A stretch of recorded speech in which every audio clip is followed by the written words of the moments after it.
का एक मौका है और रुपए भर की बचत भी हो जाएगी।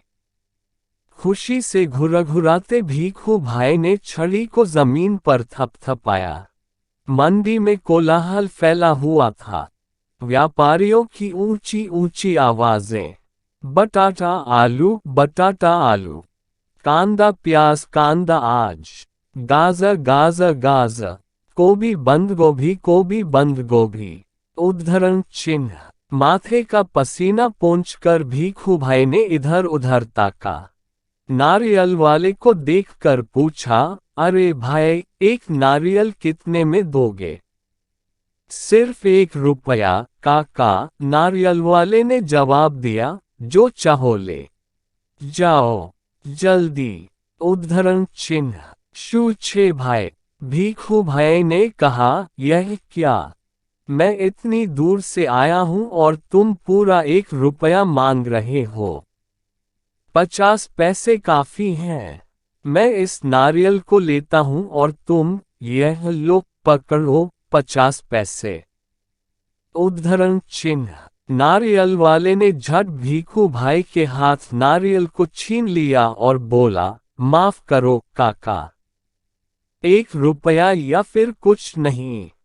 लेकिन भीखू भाई का निराश चेहरा देखकर बोला, बंदरगाह पर चले जाओ, हो सकता है वहां तुम्हें 50 पैसे में मिल जाए। भीखू भाई अपनी छड़ी से टेक लगाकर सोचने लगे, आखिर 50 पैसे तो पूरे 50 पैसे हैं। वैसे भी मेरी टांगों में अभी भी दम है। उद्धरण चिन्ह। पैरों को घसीटते हुए भीखू भाई चलने लगे। हर 2 कदम पर रुककर जेब में से बड़ा सफेद रुमाल निकालकर वे अपना पसीना पोंछते। सागर के किनारे एक नाव वाला बैठा था। उसके सामने 2-4 नारियल पड़े थे। अरे भाई, एक नारियल कितने में दोगे? भीखू भाई ने पूछा और कहा, ये तो काफी अच्छे दिखते हैं काका, यह कोई पूछने वाली बात है। केवल 50 पैसे, नाव वाले ने कहा। 50 पैसे? भीखू भाई मानो हैरानी से हक्के बक्के हो गए। इतनी दूर से पैदल आया हूं, इतना थक गया हूं और तुम कहते हो 50 पैसे? मेरी मेहनत बेकार हो गई। ना भाई ना, 50 पैसे बहुत ज्यादा है। मैं तुम्हें 25 पैसे दूंगा। यह लो, रख लो। ऐसा कहते हुए भीखू भाई झुककर नारियल उठाने ही वाले थे। नाव वाले ने कहा, नीचे रख दो, मेरे साथ कोई सौदा वदा नहीं चलेगा। थोड़ी देर बाद उसने भीखू भाई की ओर ध्यान से देखा और जरा ठंडे दिमाग से बोला, सस्ते में चाहिए? नारियल के बगीचे में चले जाओ, वहां ढेर सारे मिल जाएंगे मनपसंद दाम में। ने फिर अपने आप को समझाया, इतनी दूर आया हूं, अब बगीचे तक जाने में हर्ज ही क्या है। सच बात यह थी कि वे काफी थक चुके थे, मगर 25 पैसे बचाने के ख्याल से ही उनमें फुर्ती आ गई। भीखू भाई ने सोचा, 2 गुना ज्यादा चलना पड़ेगा, पर 4 आने बच भी तो जाएंगे और फिर कोई भी चीज मुफ्त में कहाँ मिलती है। भीखू भाई नारियल के बगीचे में पहुंच गए। वहां के माली को देखकर उससे पूछा, यह नारियल कितने में बेचोगे? माली ने जवाब दिया, जो पसंद आए ले जाओ काका, बस 25 पैसे का एक। देखो कितने बड़े बड़े हैं। उद्धरण चिन्ह। हे भगवान, 25 पैसे! पूरा रास्ता पैदल आने के बाद भी जूते घिस गए, पैर थक गए और अब पैसे भी देने पड़ेंगे।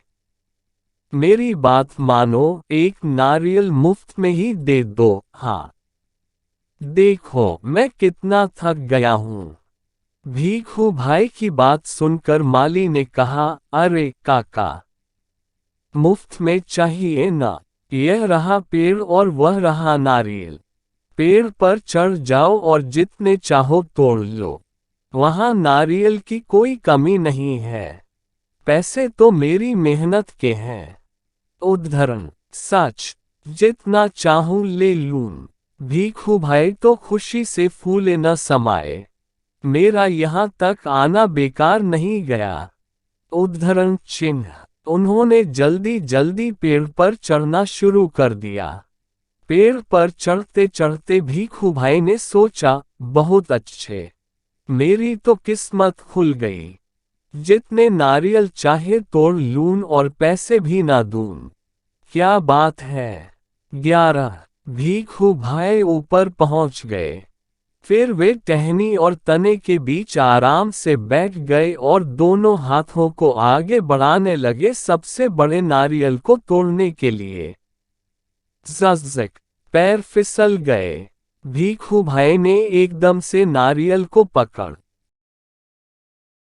लिया। उनके दोनों पैर हवा में झूलते रह गए। ओ माँ, अब मैं क्या करूं? भीखू भाई चिल्लाने लगे, अरे भाई, मदद करो। उन्होंने नीचे खड़े माली से विनती की। माली ने कहा, वो मेरा काम नहीं काका, मैंने सिर्फ नारियल लेने की बात की थी। बाकी सब तुम्हारे और तुम्हारे नारियल के बीच का मामला है। पैसे नहीं, खरीदना नहीं, बेचना नहीं और मदद नहीं, सब कुछ मुफ्त। तभी ऊंट पर सवार एक आदमी वहां से गुजरा। अरे ओ, भीखू भाई जोर जोर से बुलाने लगे, ओ ऊंट वाले, मेरे पैर वापस पेड़ पर टिका दो ना, बड़ी मेहरबानी होगी। उद्धरण चिन्ह, ऊंट वाले ने सोचा, चलो मदद कर देता हूं, मेरा क्या जाता है। ऊंट की पीठ पर खड़े होकर उसने भीखू भाई के पैरों को पकड़ लिया। ठीक उसी समय ऊंट को हरे हरे पत्ते नजर आए। पत्ते खाने के लालच में ऊंट ने गर्दन झुकाए और अपनी जगह से हट गया। बस वह आदमी ऊंट की पीठ से फिसल गया। अपनी जान बचाने के लिए उसने भीखू भाई के पैरों को कसकर पकड़ लिया। अब दोनों क्या करते? इतने में एक घुड़सवार आया। अरे सांभलो छो, पेड़ से लटके दोनों पुकारने लगे, सुनो भाई, कोई बचाओ, बचाओ। घुड़सवार को देखकर भीखू भाई ने दुहाई दी, ओ मेरे भाई, मुझे पेड़ पर वापस पहुंचा दो। हम 1 मिनट भी नहीं लगेगा। मैं घोड़े की पीठ पर चढ़कर इनकी मदद कर देता हूँ। यह सोचकर घुड़सवार घोड़े पर उठ खड़ा हुआ। लेकिन कौन कहता है कि घोड़ा ऊंट से बेहतर है? हरी हरी घास दिखाई देने पर तो दोनों एक जैसे ही हैं। घास के चक्कर में घोड़ा जरा आगे बढ़ा और छोड़ चला अपने मालिक को ऊंट वाले के पैरों से लटकते हुए। 1, 2 और अब तीनों के तीनों झूलते रहे नारियल के पेड़ से। काका, काका, कसके पकड़े रहना। हाँ, घुड़सवार ने पसीना पसीना होते हुए कहा, जब तक कोई बचाने वाला ना आए, कहीं छोड़ न देना। मैं आपको 100 रुपए दूंगा। काका, काका, अब ऊंट वाले की बारी थी। मैं आपको 200 रुपए दूंगा, लेकिन नारियल को छोड़ना नहीं। उद्धरण चिन्ह, 100 और 200, बाप रे बाप, 300 रुपए। भीखू भाई का सिर चकरा गया। इतना सारा पैसा। खुशी से उन्होंने अपनी दोनों बाहों को फैलाया और नारियल गया हाथ से छूट। धड़ाम से तीनों जमीन पर गिरे, घुड़सवार, ऊंटवाला और भीखू भाई।